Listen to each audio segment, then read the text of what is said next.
Airing on Asheville FM 103.3 LPFM in Asheville, this is The Final Straw Radio, a weekly anarchist and anti-authoritarian broadcasts and podcast emanating out of occupied Chalagi land in southern Appalachia. We bring you voices and perspectives from projects and struggles all around the world, and you can find our archives, transcripts, ways to follow us and support us at thefinalstrawradio.noblogs.org. This week we spoke with Richard Amm, a member of the Disability Action Research Kollective, or DARK. They self-describe as a disabled-led group working to make disability perspectives, history, and research more accessible to a general audience. Amar and Richard spoke about disability, eugenics, radical history, the coronavirus, and other topics. You can learn more about the project at their linktree, which is linktr.ee/disabilityark. Then we feature two segments from the May 2025 episode of Bad News, Angry Voices from Around the World, the English-based podcast from the A Radio Network. First up, A Radio Berlin shared an interview about the politically motivated arrests and harassment of members of the Labor Desk Confederation of Trade Unions in Azerbaijan, which is calling for international solidarity. Then, Črna Luknja from Ljubljana conducted an interview with OLTA, Open Leftist Assembly of Antifascists, Carinthia, from the southwest of Austria. They're mobilizing against the so-called Burschentag of the Austrian Pennaler Ring, which is the Association of Conservative Fraternities. The Austrian Pennaler Ring is connected with the ruling fascist FPO party and extra-parliamentary extreme right. Finally, you'll hear some words from anarchist prisoner Swain. My name is Richard Amm, pronouns he, him. I'm a psychologist who did a master's in engineering, and I run the Disability Action Research Kollective, who make cognitively accessible zines on various topics around disability justice and anarchism and disability history. Before we get into speaking about the Disability Action Resource Collective, for any listeners who aren't familiar with this, would you speak generally on what disability justice is and some of the history around this term?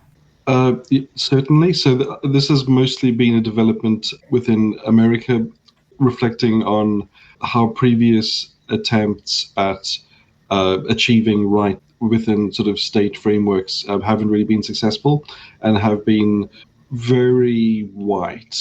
And not really looking at things through an intersectional lens and how things are related with power relations. At least in the UK, a lot of the disability rights movement has been heavily influenced by Marxist theory, but we're only now looking at sort of a more anarchist approaches to organizing. Would you speak about Disability Action Resource Collective, or DARK, and how you initially got the idea to form it? Yeah, so the Disability Action Research Collective, initially I was doing some work around disability and anarchism, sort of histories, looking at the many disabled anarchists and communists, and making a zine that was based on just like little miniature biographies. And in parallel to my more academic work, I kind of extracted things into zines because I knew that in academia, no one really reads your things. You know, it's if you publish something, it'll be 6 months of work and 5 people will ever read it. Whereas a zine, I could get it out very easily and have it in be accessible language, and many people would read it and hopefully enjoy it. And I knew that a lot of leftist spaces, like, people understand, at least in theory, that disability is a political category, much like race or gender or any of these other experiences. But they don't really know much beyond that, or really how to really do accessibility, or even think in ways that a lot of disabled people think in terms of the models. Essentially, eugenics has framed how disabled people are thought of in the media, and that hasn't really changed in terms of how we make movies or how we think of disabled people. And that's how most people learn about disability, is through the media, which it has been heavily influenced by eugenics. Sort of almost all the stories you see about disability end in sort of cure or death or institutionalization as happy endings. And there's a lot of psychological baggage in terms of how that's shaped people's perceptions of disability, and where they're just very uncomfortable even with the idea of discussing it. I think because disability is a fluid category that people can find themselves in, and so people really don't want to reflect on aging and death and sickness. But it also means that you kind of dehumanize the other person's experience. Mm-hmm. And so there's a lot of like infantilization and that sort of thing. But yeah, essentially we found that like zines are already widely used in like in a lot of subcultures. They're offline because like, a lot of digital platforms will suppress the spread of anything related to disability, even the words are actively suppressed by the algorithm on basically everything from TikTok, Facebook, Twitter, X, all of it. And so having a physical approach was needed, I think. We're returning to physical spaces. And so injecting easy to understand stuff about disability, I thought people, like there was a real desire for it and people would be interested in it. And so far people have been. It's been a really amazing response. That's incredible. Yes. Speaking of algorithmic suppression of concepts and words, we have been struggling with that here in the so-called US quite a lot recently. Would you reflect sort of on the misuse of terms such as disabled and diversity, such as in the current wave of gutting DEI initiatives here in the US? And I'm sure there are many examples of such misuse in the UK also. Yeah, I mean, I've got a controversial opinion about language, which I feel that its importance is often magnified in the discourse and in the media because it's a very safe discussion to have that doesn't critique any existing power structures or make people uncomfortable or leads to any kind of meaningful call for action. Like at most it leads for, like a symbolic victory. So like there are endless debates and there are differences between the US and the UK in terms of the language of, is it person first or is it a person with a disability or a disabled person? And there are like fundamental theoretical structures underneath that, which, I recommend looking at the social model by Inclusion London. They have a good page on that. But essentially, a person with a disability is person first. So it's hoping that you remind people that they're a human being. But then with a disability, it's the person with a medical condition, essentially. Whereas the UK uses a more social model language, which is a disabled person, like you're disabled by the society that you live in through prejudice, through infrastructure, through like all of the structures around you that exclude and prevent. But I think often the importance of language gets magnified, and you see this with all sorts of groups. And if you're on the outside looking in, and all you see is people bickering over word usage, you're going to assume that's not the worst thing they experience. Whereas, I mean, disabled people experience, like we pay taxes and yet we don't have access to public transport. So we subsidize everyone else's transport. And we don't get housing built for us in the UK, even though that again is subsidized by taxpayers. So we are subsidizing everyone else. But like looking from the outside, I think, the only thing they have to worry about is minor word usage. And you see that with other groups. Like there's more to being an anti-racist than just not saying the N-word.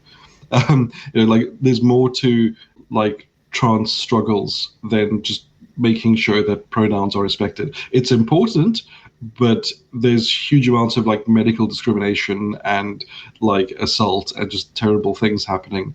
And to pretend that we live in a world where we're just arguing about whether our people are polite to us in the appropriate manner is so disconnected from the actual lived experience of most people and the power structures that underline the experiences of marginalized and oppressed people.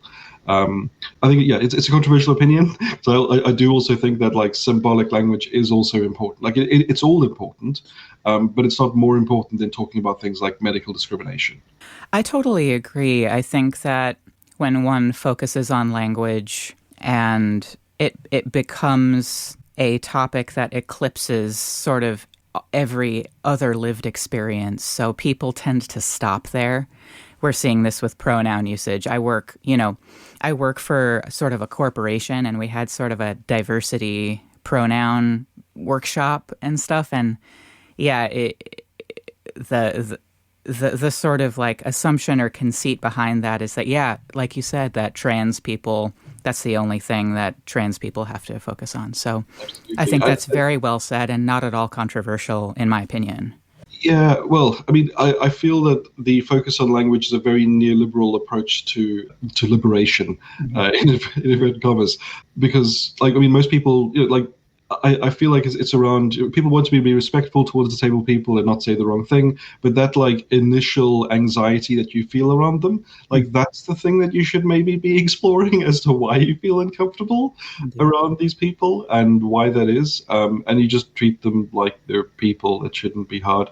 And also, I mean, I'm a wheelchair user. I'll have a random stranger come up to me and ask me about, hey, like, why are you in a wheelchair? You know, it is you're asking someone either about the worst thing that's ever happened to them in their lives, probably a traumatic or medical, or you're asking them for like private medical information, like just a very weird thing to do.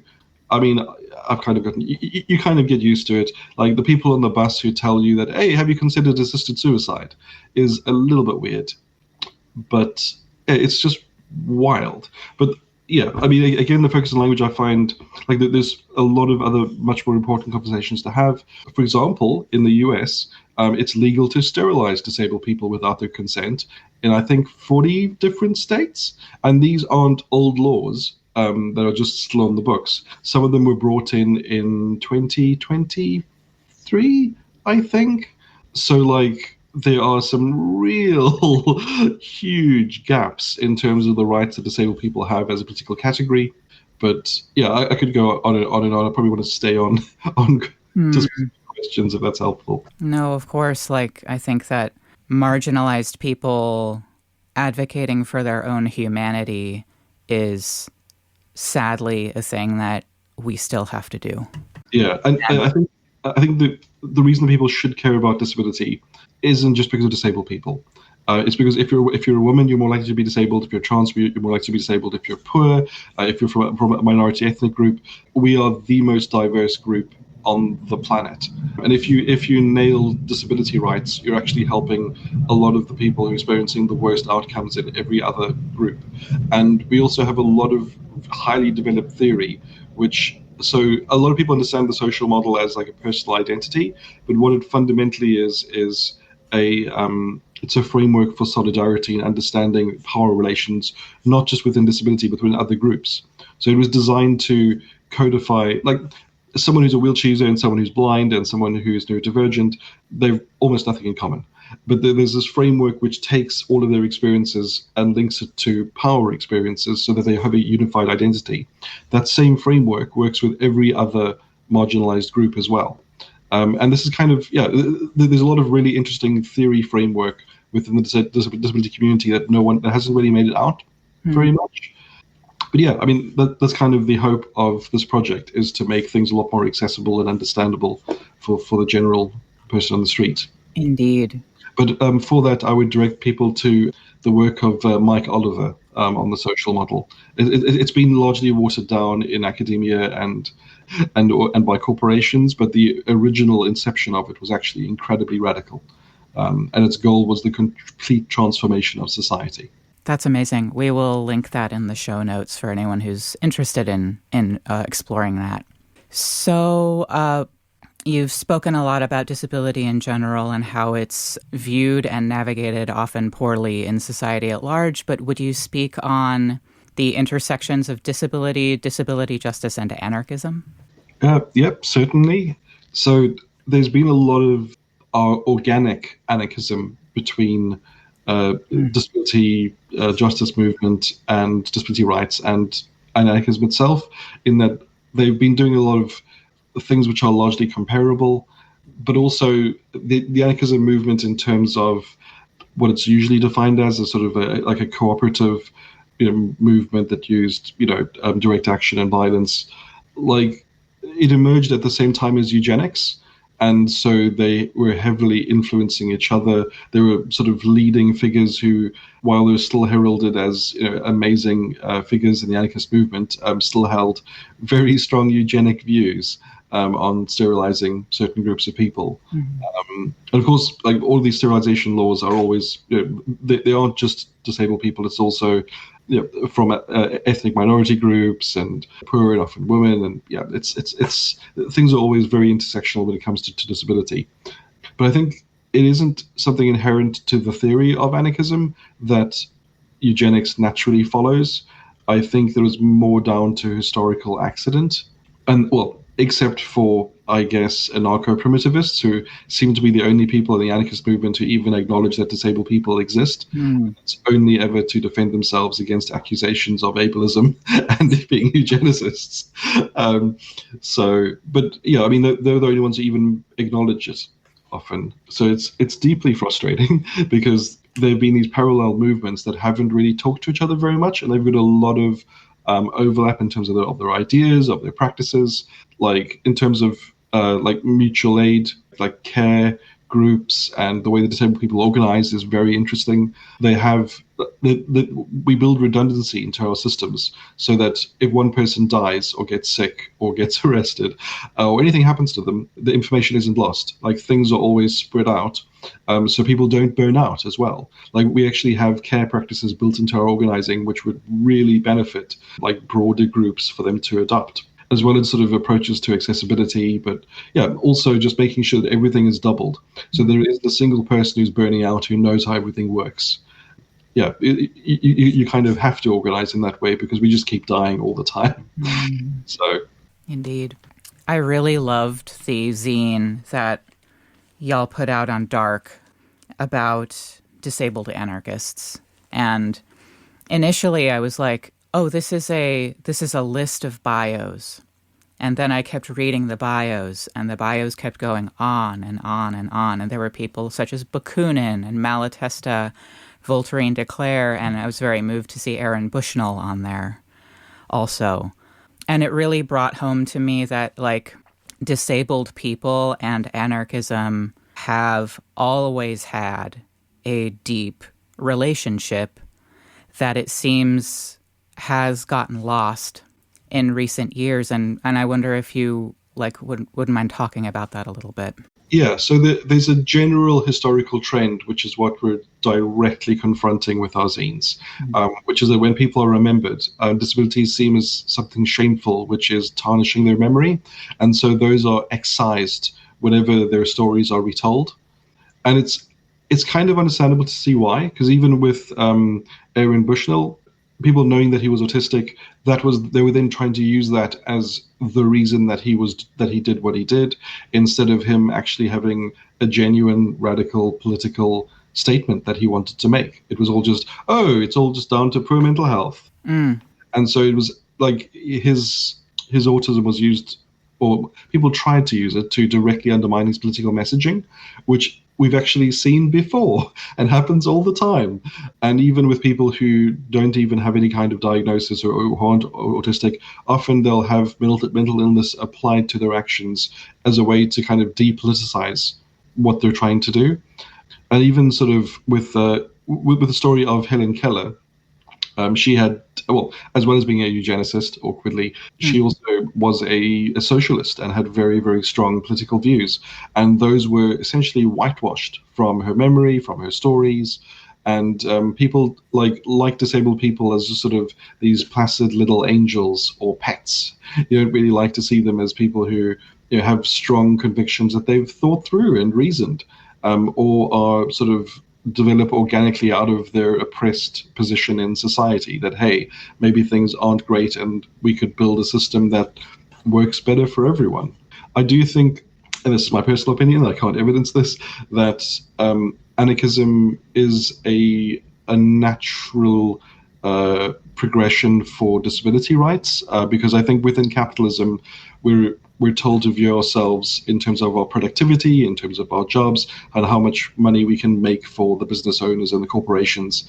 And if you're not doing that, then you're sort of a failure who doesn't deserve belonging. And so capitalism and disability rights are intrinsically opposed to each other. And so the goal of disability rights has to be the deconstruction of capitalism. And the state exists fundamentally as asset protection for the rich. I think that there's the essay, the iron fist behind the invisible hand, which it's a direct sort of answer to right libertarians or anarcho-capitalists, I believe they enjoy calling themselves incorrectly. But yeah, it's essentially that the state is there in order to preserve capitalism and to centralize power and wealth. That's and you can't get rid of capitalism on its own. You have to do both. In my personal opinion, again, can't evidence that. I prefer examples and historical examples to theory. But yeah, our zine on disabled communist anarchists we now have a second volume 2, which adds even more. And I specifically put communist anarchists together, mostly to get people to read more of both, because I think they're both just interesting stories. And I thought it would annoy people, and that seemed fun. I love that. Yeah. Yeah, it's a really, really good read, and I really recommend people to read it. And we also have one on disabled radicals, which is primarily civil rights leaders and anti-slavery activists. Mm-hmm. Yes. And I have one on disabled feminists as well. You write in an article, I think it's on Kollective, you write that, quote, disability is a minority group that anyone can join at any time, the definition of which is neither binary nor permanent. And I think that is maybe being brought home to a lot of people now with the realities of COVID and long COVID specifically. What are your thoughts on kind of the porous and transient nature of the concepts of ability, quote, health, and disability? So there's a lot of different ways of defining what disability is, and I think it comes down to who often has the power to define what it is. Because even within the state, the definitions are extremely variable. For example, you can be too disabled to the point where you'll get kicked out of the army, but you won't qualify for disability benefits for not being able to work. It's all about who really has the power to define. A lot of neurodivergent people prefer to just figure stuff out on their own and sort of identify without needing to go through the entire medical system to get a diagnosis, which in the States is obviously a class issue because it's not free. So I think I've gone off the question a little bit. Could you repeat that, please? No, not at all. Sort of the porous and transient nature, and then you were talking about who has the power to define what disability means. Yeah, so if I could touch on COVID just very briefly. COVID causes it causes cumulative damage. Not all of it, but each time you get COVID, you're increasing your chances of long COVID. By the time you've had it 5 times, it's about a 50% chance. Yeah, it causes damage to the frontal cortex, which regulates emotions and does logic and risk analysis and some very important things, and as well as damage to the somatosensory cortex, which is why you lose your sense of smell. That is brain damage that's happening. And it's cumulative. That doesn't fully repair. Your brain just sometimes finds ways of rewiring around it, but that can only happen a certain number of times. So as we're allowing COVID to just spread through populations, disability sort of theory is going to be a lot more important in the future. So there was a recent study with it was a demographic study with 5 million participants. They found that getting COVID once increases your chances of developing dementia by 17%. If you get COVID mildly. If you get COVID seriously, to the point you go to hospital, you're increasing your chances of developing dementia 17 times. And this is, so when people are going around, they've had COVID, 4 or 5 times, you're going to see aspects of personality change as people lose the ability to regulate their emotions. They're going to be a lot more angry, a lot harder to reason with. And a lot of this is comparable to sort of the early onset dementia, where you see people becoming highly, highly emotional over things which otherwise would be just slightly annoying. Mm-hmm. And COVID doesn't just damage the brain, it also damages the heart and the kidneys and the liver and the immune system for up to a year. I could give it its entire thing just about COVID. I've been writing a literature review, which might eventually end up as a zine on long COVID and personality change. Yeah, but my original training was as a research psychologist. So yeah, and COVID has certainly been an interesting development that has shaped society recently and continues to. Because what is the world going to be like where, people keep getting infected and there's only a certain number of times until you have permanent long-term conditions? That's going to be everyone. That's going to be and especially people in public-facing jobs, school teachers, nurses, police, armies. What is society going to be like when people can't get stuff done as effectively as they previously did? And I think we haven't really reckoned with that, and no one's really been looking into it. And I think it's going to be hugely impactful. But I guess we'll have to see. I mean, currently people think that COVID is over and that everything's back to normal now. But that's not going to last. And we're already seeing all of the consequences sort of stacking up, and they'll only be ignorable for so long. But I think it's kind of like climate change. Like it's going to be slightly annoying to fix, and it's going to be an enormous long-term problem. And so people just aren't going to, like, the existing power systems are just not going to bother. Like, they need reliable workers showing up at work and not worrying about long-term health consequences of their actions. So, yeah, I think that the siren song of normalcy is both one that it seems like people really long for, and also the state and capitalism really relies on it to sort of push forward status quo capitalism, or like late capitalism advancement. And we saw that in this part of the world. We've just gone through a very, very impactful and devastating hurricane back in late September, early October, that just changed this region probably permanently, and so far as we're able to understand it. And we even saw that, the siren song of normalcy being touted as like, oh no, you need to go back to work. You need to go back to work. And also, I should point out that long COVID is more likely to impact you if you're female, and if you're transgender, you might also have underlying health conditions like EDS or Ehlers-Danlos syndrome, which makes you far more likely to develop long COVID. So if you are in spaces with comrades, please wear a mask. Please construct Corsi Rosenthal boxes to filter the air, and please just be careful out there. Like, do what you can to protect yourself and other people. Yes, absolutely. Oh, and also, we know it's airborne. Like washing hands never did anything. There was a study that came out of China very early on that showed that people with wearing glasses got infected 7 times less.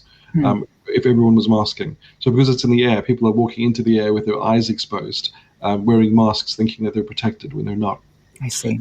Yeah, it stands to reason the eyes are a mucous membrane. But so you've given some sort of recommendations, and I think that placing the burden of change on people who are the most impacted is not an entirely fair thing to do. But in your opinion, what are some ways forward, sort of psychologically, materially, or both, into making the anarchist milieu or anarchist spaces more accessible and more open to more and more people? Hard to say. I've seen some wonderful developments with the Anarchist Book Fair, where they've been offering people sort of fidget toys or ear sound blocking things, just as they're coming in to manage sensory overload and that sort of thing. Yeah, I think masking is great, not just in terms of protecting your identity, but also keeping others safe, or reducing risk in general. At sort of societal levels, we should still be doing sort of testing and tracking, but there are ways of doing it which are decentralized and anonymous, which weirdly none of the governments were particularly interested in doing. So yeah, I think it's important to make sure that everyone is welcome in your organizing, and thinking about who isn't at the table and why that is. And yeah, I think physical accessibility might be less of an issue in the States, where you used to have the ADA. Mm-hmm. But in other places, yeah, I think it's... So I think one of the most impactful things, and this isn't just for including disabled people, and this is one of my critiques of, I think, anarchism in general, is just all of the reading, all of the complex reading. Like, people don't have time. People are losing their ability to do high-level cognitive functions. We need to make things as simple as possible for people to understand. And we need to reach people where they are. Like, if I'm trying to sell you a political philosophy and you have to go read 5 very long books by 5 very dead old white guys who write in language that is, you need an entire degree to understand, and a dictionary with you. Like, that that is not going to spread. Like, that is going to be an abject failure in every respect. So I really do believe in the accessibility of language and explaining things in as simple a way as possible, which is increasingly important as COVID is going to be eating people's frontal cortexes. Indeed. I think that's really well said, and like maybe a very good provocation to any anarchists who may be listening to this. Are there ways that listeners can plug into the work that you're doing? Do you need help? And how can also people learn more? Right. So we do have we have a link tree which will provide access to all of the zines that we're making, as well as a free. Everything that we make is free, including the subscriptions, and that is linktr.ee/disabilityark. That's ARK. Mm-hmm. Yeah, I mean, if there are disabled people out there who are interested in being contributors, we would love to have you. Please do reach out and get in touch. And we do things on all sorts of topics, primarily history, but we've started doing a lot more media analysis. We're about to put one out on disability in horror movies, looking at the historical connections between the eugenics movement and how that shaped how disability is portrayed, even in films today. It's absolutely fascinating. And we've previously done things on disability in Star Trek, which might be of interest.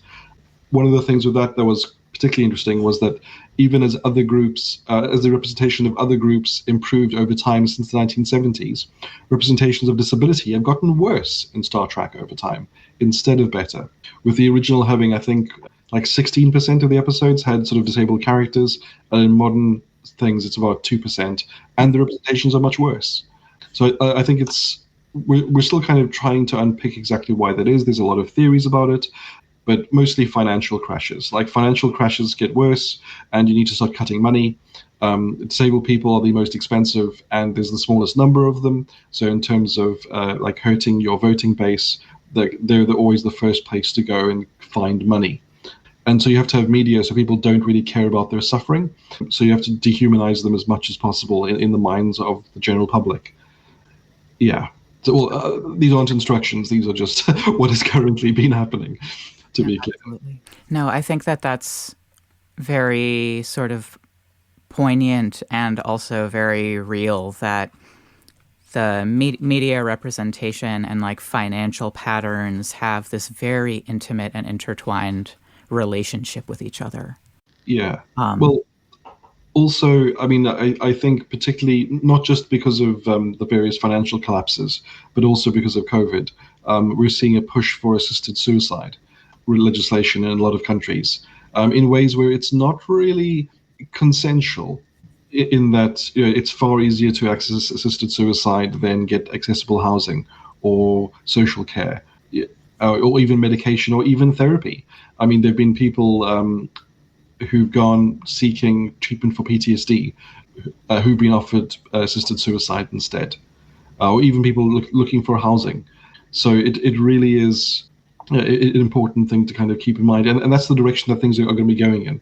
Like, we may see some treatments for long COVID in the future, but probably what we'll see is an expansion of assisted suicide legislation by the state. Which, to be clear, most disabled people are very much against. Yes. Like, all media will paint us as, all wanting to die, or all just thinking about being cured all the time. But actually, most of us enjoy being alive to a degree. And assisted suicide is often something that non-disabled people assume that we want, but that's because that lines up with the goals of capital. And yeah, certainly isn't something that's endorsed by almost any disability group.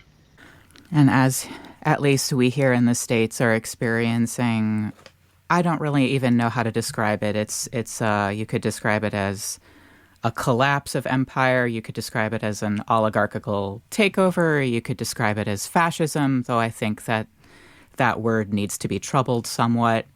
Typically, those societal structures are not friendly to disabled people and are not friendly to people in general. So that, I think, keeping an eye on what's going on and what patterns are emerging is going to be very crucial, and has been extremely crucial too. Absolutely. And I think with long COVID becoming increasingly prevalent, there's never been a more important time for cognitively accessible disability politics. And that's a need that we hope to fill with our project. That's wonderful. Richard, that is all the questions that I had sort of scripted out. Would you like to touch on anything that we didn't get to in closing? So I previously touched on the Star Trek and disability and sort of how it charts how disability has gotten worse while representation of all the others has gotten better over time. The last one we have out is Ancient Egypt and Disability. And that's a society that lasted for 5,000 years and was incredibly disability inclusive. Disabled people existed at every level in society in ancient Egypt. And we sort of chart all of that. A lot of people imagine that the past is a time when disabled people had it much worse, and because of modern technology, they've just never had it so good. But that is completely untrue. And actually, since capitalism, disabled people have existed at the bottom of society or warehoused institutions, whereas we used to exist among everyone else, often as equals, for thousands and thousands of years, which everyone's forgotten about very interestingly. Mm. We've also got one on disabled guards, looking at how disability has been interpreted from world mythology, which is probably one of my favorites, if I'm being honest. Mm. I also did disability film analysis tools, was actually my master's dissertation, which was a framework for analyzing film to show how likely it was to be reinforcing prejudice in the minds of the viewers. And the framework works for or can be adapted for a variety of different marginalized groups. We also have one about wheelchair history, charting the development of the wheelchair from the year 500 to the modern era. Sort of geared, hand-driven wheelchairs actually predate the bike by 200 years. And disabled radicals, touched on before, a lot of them are anti-slavery activists, anti-apartheid activists, and civil rights leaders. Disabled Feminists has the most people that we've done so far, and has characters like Frida Kahlo and many others. And we have Disabled Communists and Anarchists Volume 1 and 2. But we do plan to be following that up with one which is less mini-biography and more theory-based, and sort of building on things which were initially more entertainment with slightly more rigorous and sort of theoretical structures and more practical work as well. So we plan on doing a mix of sort of educational and entertainment stuff. Oh my gosh, this was it was so amazing to talk to you. This was absolutely wonderful, and I hope we get to stay in touch and collaborate more. Yeah, sure thing. Thank you so much for having me on. It's a real pleasure. Yeah, likewise. Do you feel complete with that interview? I think so. I'm not really sure what else I would add to it. It was all very surface level, and I might have talked about COVID a little bit too much, but can anyone? No, so, I don't think we can. Yeah, but I feel like people immediately disengage when you bring it up, because it's people want to return to the old world, and I get that, because it's scary, the one that we're living in, and it's so much. It must be so much more scarier living in America right now. Things look real bad. It's like you're looking at a complete collapse of the state, except for the police and the army. Pretty much everything else is getting defunded. I have a very, very dear comrade who she has a chronic health concern, and her partner also has chronic health concerns. And we were talking a little bit earlier, and she's an anarchist, and she was like, I feel very weirdly invested in things like Medicaid and in things like healthcare that the state provides, and I feel really frightened that these things are being taken away. And I was just like, yeah, we don't have any kind of accessible healthcare for anybody who's not very, very wealthy. And we have very good healthcare for people who are pretty wealthy. But as you discussed earlier, many disabled people, myself included, do not have that kind of access. So, yeah, I don't think we can talk about COVID enough. And we here have a lot of even among anarchists sometimes, like resistance to masking, resistance to practicing safer practices. And I know that the issue of disability is quite a bit bigger than just COVID can encapsulate, but it is also intimately intertwined. So thank you for talking about COVID. Like, thank you for talking about it, because it is a huge problem, you know. So I do really appreciate you. And I also really loved in that article that you sent to Bursts a little while ago, there is quite a long reading list at the end of it. And I know reading is not the thing for a lot of folks, but I will actually link that so people can absorb that information in whatever ways it works for them. You know? Yeah. I mean, we a lot of our zines do have little mini reading lists Cool. at the end. And the idea for them was that the book is the lecture, and the sort of reading list at the back is the rest of the course materials. So kind of like doing little free educational modules was how I originally envisioned it. That's amazing. I love that. You know, I love that so much. Like, really appreciate the work that you do, and know that, like, it's really been connecting with everybody that I've shown it to here. Oh, that's great. Thank you. And it will continue to do so through this interview, I'm sure. If you want to support The Final Straw Radio, you can subscribe to our podcast via various platforms, follow, rate, and share our materials online, and learn more at tfsr.wtf. And if you'd like to fund our transcription work that allows for easier translation, more accessibility of content, and the zines that we produce from each interview, consider picking up some merch from us or making a one-time or recurring donation via PayPal, Venmo, Stripe, or LibrePay, or joining our Patreon to access early release content and other goodies via the links that you can find at tfsr.wtf/support. Next up are two segments from Bad News, Angry Voices from Around the World by the A Radio Network from May of 2025. So, hello, I'm so glad that we could meet up for this interview. It's still in the spirit of 1st of May, the Global Workers' Day, and we're here to talk with a comrade about workers' movement in Azerbaijan and current challenges. So my first question would be, what can you say generally about the workers' movement in Azerbaijan? Yeah, thank you so much for this opportunity.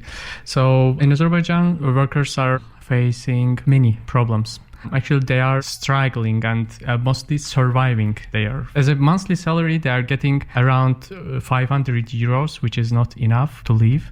And yeah, as I mentioned, the wages are very low and the working situation are unsafe. And also many of the workers, especially gig workers, they don't have legal protection. And the official trade unions, they don't help to the workers. They are mostly supporting the government. Actually, generally, they support government. And independent unions like us, we are the only one there, İşçi Masası, which is a labor desk. And we try to help to the workers for speaking up, but the government doesn't allow this. And they use arrest, pressure, and even violence to stop workers from organizing, which they actually achieved. And independent unions are important because they help workers defend their rights. But in Azerbaijan, organizing is seen as a threat. So the government targets activists to scare others. That sounds harsh. So you are a member of this independent union. Can you please tell us about İşçi Masası? What are you doing? We started our confederation, İşçi Masası, in March 2022. So our goal is to support workers, especially couriers, gig workers, and people in unstable jobs. So we help them to understand their rights and give free legal help and organize actions like strikes and protests, which we can't do nowadays because of the general crackdown in Azerbaijan. For example, in August 2023, we supported a big courier protest, and the government passed a new traffic law that made it almost impossible for many couriers to work in Azerbaijan. And our chairman, Afiaddin Mammadov, and other comrades helped lead these actions. And right after the protests, Afiaddin Mammadov got detained, and also the head of the Couriers Union, Elvin Mustafayev, which is also member of our Confederation also got arrested. So yeah, nowadays we are just struggling with our problems and try to support our imprisoned members. What can be done to support the imprisoned comrades inside from İşçi itself, but also from befriended independent unions throughout the world? And is there something that can be supported with from other unions, other grassroots unions, to support the workers' struggle in Azerbaijan? Yeah, there are too many ways to support İşçi Masası. So the first of it, to show the solidarity with İşçi Masası, because we are really struggling there, and also the government against us, and we can't organize the protest and the other stuff to support the workers and gig workers and the others. So yeah, the organizations worldwide, they can show their solidarity. They can, I don't know, maybe in their social media they can post, or for example the Labour started email campaigning, and they sent thousands of emails to the president administration of Azerbaijan, which I think works. So this kind of helps actually can help in this regard. And the secondary, but I think the main support can be the financial one, because nowadays our imprisoned comrades struggle to get their daily needs. Being in prison in Azerbaijan, it is really like being in hell, because there is no proper food, no proper water, and no proper beds and anything. So yeah, supporting in financial regard can help us to pass this crackdown situation. This kind of arrest is not only happening in Azerbaijan, it's happening worldwide. We should be in solidarity with the worldwide worker rights organizations, because this capitalistic and fascist systems works against us. So there is only way to stay in solidarity. Thank you. Take care. So we will conduct an interview on upcoming Nazi gathering of the conservative brotherhoods in Austria, Burschentag, and mobilization against it in Villach, where they're planning to have the counter-demonstration on 24th of May, named Hinterland bleibt stabil. We will talk with the comrade from the Open Leftist Assembly of Antifascist, OLTA. Can you tell us more about these fascist events and explain the context of the brotherhoods? I will try to. So, as far as I know, these student associations or brotherhood or fraternity, I will now call them Burschenschaft. So the first Burschenschaft was founded in 1815. Since then, they carry nationalistic and very often fascist ideas to high school and also university students. The upcoming Congress is a meeting of fencing fraternities of Austria, Bavaria and South Tyrol, and it takes place for the 41st time already. So these fencing fraternities are known for their racist and fascist ideologies, and many members are far-right activists or even politicians.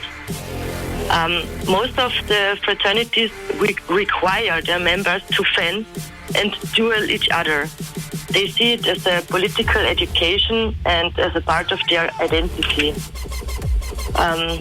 So now about the gathering, the local Burschenschaft, which organizes this gathering this year, was making headlines by its use of Nazi vocabulary and the distribution of stickers with the slogan of a far-right politician from AfD.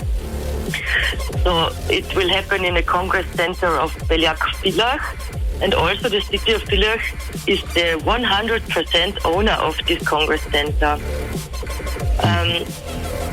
The center stated that the gathering is not against the statutes of the center, but the city prohibited 1 month ago that the Burschenschaften will use public spaces in Villach. And also yesterday it announced that an event of Waste Management Department at the exact spot where the fascists wanted to meet will be happening. But we think that's not enough. and also there will be more uniforms now than before. Okay, so it is as expected how the state institutions react on fascism in so-called liberal freedom of speech. But what is the response of the people? What is the response of the anti-authoritarian leftist movement? So, as you said before, on 24th of May, we will meet at 12 o'clock in front of the entrance of their Congress. And we will be there until 3 or 4 p.m. and we will observe them and also state that we don't want to have them here. Later at 3 p.m., we will hold a commemoration in front of our local memorial of the victims of the Nazis. Also, this memorial got partly destroyed several times from the local fencing fraternity. So we are also planning a banner drop action in front of their windows so that they can look at themselves. And all the infos we will put mostly on Instagram at our channel OLTA_Koboshka, and there is a webpage called kernöl.at, which is linked in the, I hope it's linked in the information of Črna Luknja. We hear that also you are doing a good job, so people from different places are answering the call and will meet in Beljak Filah. This would be great. I'm happy to see you all. Okay, let's hope to meet them and maybe make some report on the spot. So, thank you for your time and see each other in the streets. Yes. And now some words from anarchist prisoner Sean Swain. Hierarchs be crazy, yo. I write this on Tuesday in the midst of several days of protests in Los Angeles. I have to get my segment called in on Tuesday because Burst Work Week at the Wendy's drive-thru starts on Wednesdays. And the last time I called in while Burst was working, my voice was accidentally pumped through the drive-thru speaker at some old lady trying to order a burger and a Frosty. Anyway, temporarily, this segment is Tuesday. Probably you know the events transpiring, so we can skip all that. Suffice to say, folks are out in the streets, and Donald Trump activated troops, and Governor Gavin Newsom didn't want them. I have some observations from what I've seen. First, I have to wonder what the point is.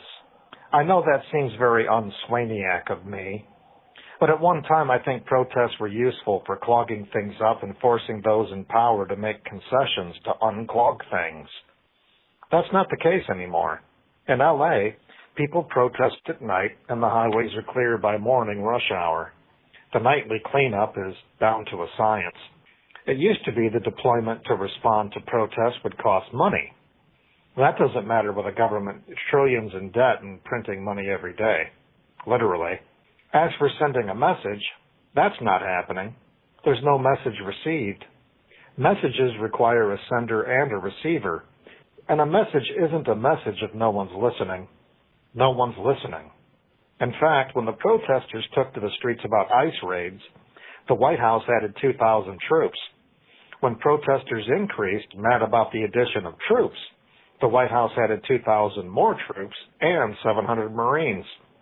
The more you don't like it, the more the government will do it. Welcome to fascism.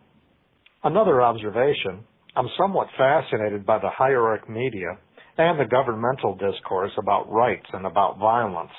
It isn't really instructive about rights or about violence, but it's very instructive about hierarch insanity. As I said at the outset, hierarchs be crazy, yo. And here's what I mean. If you watch CNN or MSNBC, for instance, there's an emphasis on how most of the protesters are nonviolent, and how people have a First Amendment right to protest, and how the government response is heavy-handed. But these same commentators will lament ad nauseum about the violence on January 6th, when right-wing crackpots stormed the Capitol.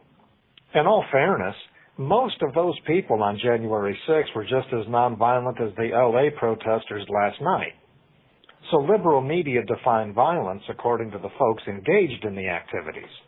But if you tune into Fox Nuts, all you see are the snippets of riot porn from the hundreds of hours of boring footage from the LA protests.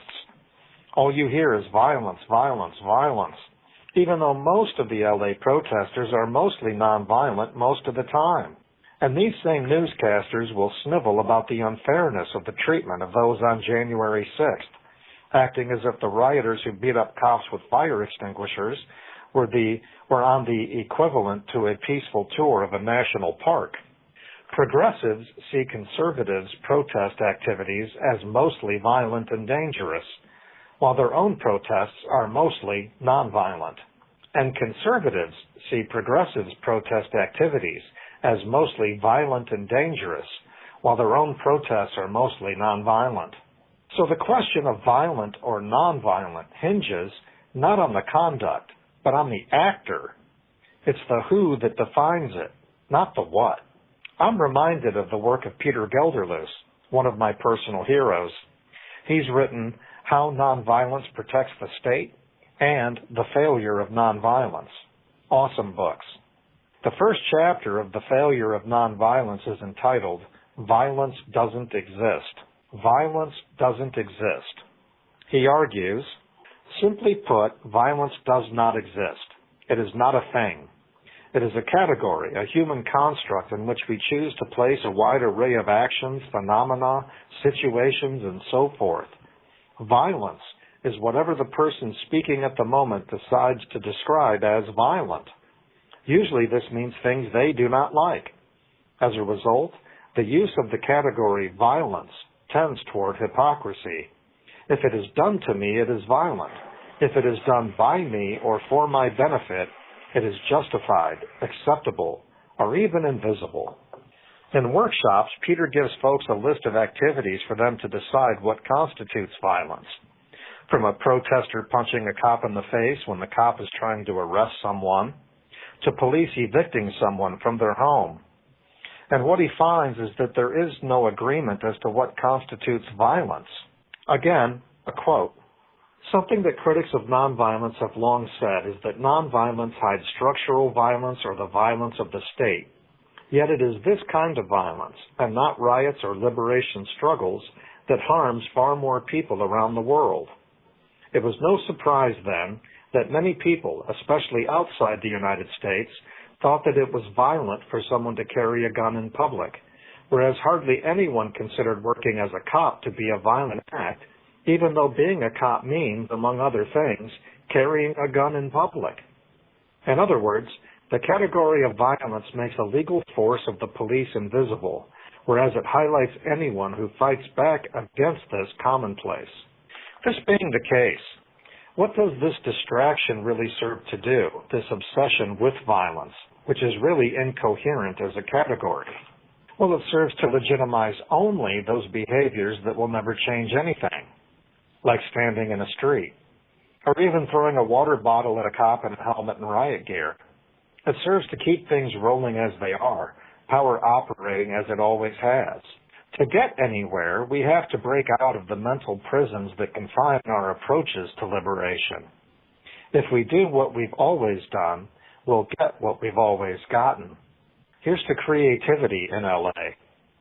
This is anarchist prisoner Sean Swain from the Super Duper Uber Mega Ultra Hyper Turbo Multi Meximex in Youngstown, Ohio. If you're listening, you are the resistance.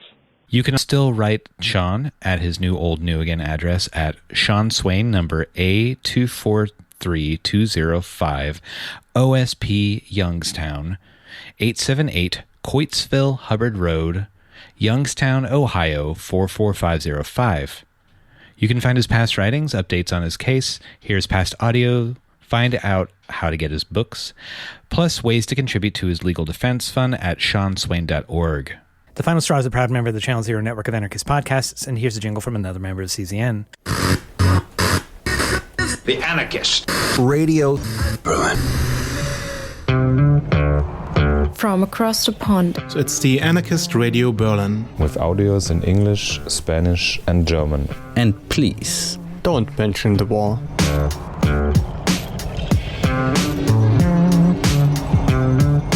You can find us at channelzeronetwork.com and aradio-berlin.org.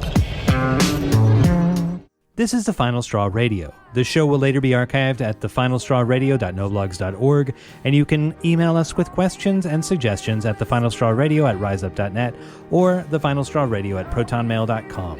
If you'd like to use any episode for your project or radio show, feel free to do so. Just send us an email to let us know. If you care to, you can send us letters at TFSR, P.O. Box 6004, Asheville, North Carolina, 28816. Programming support is brought to you by Firestorm Books, located at 1022 Haywood Road in West Asheville.